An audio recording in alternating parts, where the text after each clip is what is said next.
Welcome to our channel One to Step, where we post tutorial videos. And in today's video, I will be teaching you guys how you guys can change the password of your Instagram account. So it's pretty simple, so follow the step. And before I show you the step, if you guys are new to our channel One to Step, hit the subscribe to our channel and let's move on. First thing, you want to click on the profile picture at the bottom right of your screen. Once you click on the profile picture, you want to click on the three line at the top right corner of your screen. Once you click on the three line, all the setting will open up. From all this, you want to click on where it says settings. Once you click on settings, it's going to take you to the setting page of your Instagram. Once you're inside the setting page, you want to click on where it says security. Once you're inside the security section where it says password, the first option, click on it. Now from over here, you can change your password.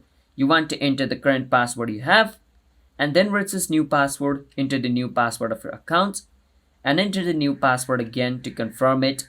And once it's confirmed, click on save at the top right corner.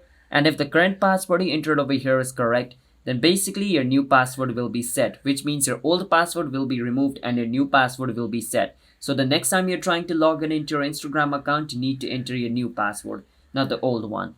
So that's how you guys can change your Instagram password. So if you guys found our video helpful, then hit the subscribe to our channel One Step. I will see you guys in my future video. Bye bye until then.